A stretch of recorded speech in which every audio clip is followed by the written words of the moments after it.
Biografi Sunan Ampel, sang pelopor Wali Songo dan arsitek peradaban Islam di Jawa. Di antara 9 Wali Songo, yang menebar cahaya Islam di tanah Jawa, nama Sunan Ampel berkilauan bagai bintang kejora. Beliau bukan hanya seorang penyebar agama, melainkan seorang arsitek peradaban, seorang guru yang melahirkan generasi ulama, serta seorang negarawan yang merajut harmoni antara agama dan budaya. Kisah perjuangan dakwahnya adalah narasi indah tentang kearifan, kesabaran, dan strategi yang cerdas. Asal-usul dan jejak keturunan mulia.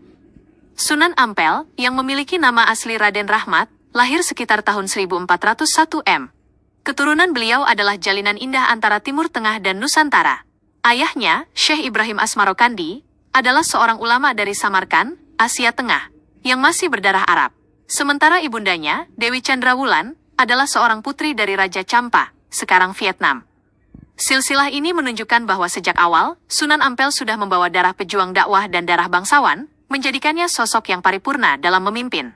Ketika dewasa, Raden Rahmat berangkat ke Jawa Timur. Konon, perjalanan ini adalah permintaan dari ayahnya yang sebelumnya telah lebih dulu sampai di sana. Beliau tiba di pesisir Gresik pada tahun 1443 M, kemudian melanjutkan perjalanan ke Majapahit untuk menemui bibinya, Dyah Dwarawati, permaisuri Raja Majapahit saat itu, Prabu Sri Kertawijaya. Atas restu sang raja, beliau menetap di daerah Ampel Denta, dekat Surabaya. Dan disitulah beliau mulai mendirikan pondok pesantren. Metode dakwah, mohlimo dan kearifan budaya.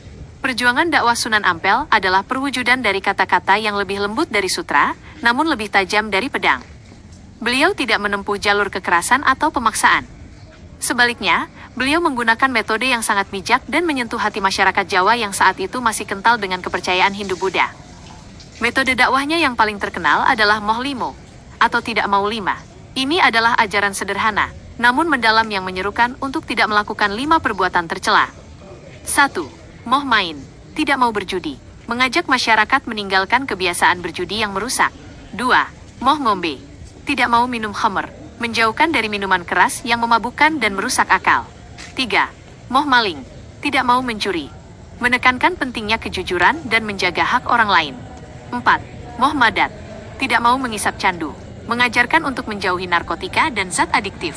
5. Moh madon, tidak mau berzina, mengajak menjaga kesucian diri dan kehormatan. Ajaran ini disampaikan dengan cara yang halus, tidak menggurui, dan mudah dipahami oleh masyarakat awam. Melalui pendekatan personal dan teladan akhlak mulia, Sunan Ampel perlahan-lahan mengubah kebiasaan buruk menjadi kebiasaan yang baik, hingga akhirnya hati mereka terbuka untuk menerima Islam. Mendirikan pesantren dan pusat pendidikan. Langkah monumental Sunan Ampel dalam dakwah adalah mendirikan pesantren Ampel Denta. Pesantren ini bukan sekadar tempat mengajar, tetapi sebuah pusat peradaban yang menjadi kawah candra di muka bagi para santri dari berbagai penjuru. Disinilah beliau mendidik dan mencetak calon-calon ulama dan pemimpin masa depan. Beberapa murid beliau yang kemudian menjadi Wali Songo dan tokoh penting lainnya adalah Sunan Bonang dan Sunan Derajat, putra kandungnya sendiri. Sunan Giri, Raden Patah, putra Raja Brawijaya kelima yang kelak menjadi Sultan pertama Kesultanan Demak, Ki Ageng Pengging, Maulana Ishak. Melalui pesantren ini, Sunan Ampel berhasil menciptakan sebuah jaringan dakwah yang kuat dan terorganisir. Beliau tidak bekerja sendirian, tetapi mempersiapkan generasi penerus yang akan melanjutkan perjuangan dakwah ke seluruh Nusantara. Karomah, bukti cinta dan kekuasaan ilahi. Selain perjuangan dakwah yang cerdas, perjalanan hidup Sunan Ampel juga dihiasi oleh berbagai karomah, kemuliaan, yang diberikan oleh Allah SWT. Kisah-kisah ini tak hanya menunjukkan ketinggian derajat beliau, tetapi juga menjadi motivasi bagi umat untuk semakin mencintai dan meneladani para wali Allah. 1. Pohon kelapa yang berbuah dalam semalam. Suatu ketika, seorang petani datang kepada Sunan Ampel dengan keluhan.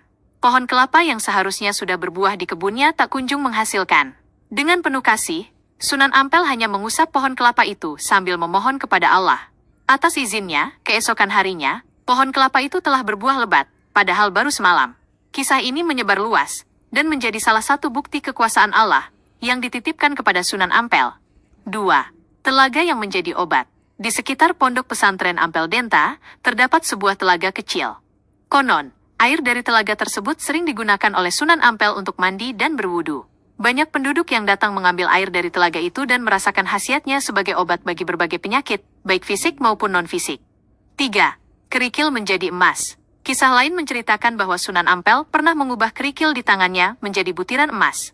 Karomah ini diperlihatkan bukan untuk kekayaan, melainkan untuk menunjukkan kekuasaan Allah dan membantu masyarakat yang membutuhkan. Beliau memberikan emas itu kepada orang yang sangat miskin sebagai bentuk sedekah. Peran dalam pendirian Kesultanan Demak. Di samping peran spiritualnya, Sunan Ampel juga memiliki peran politik yang sangat strategis.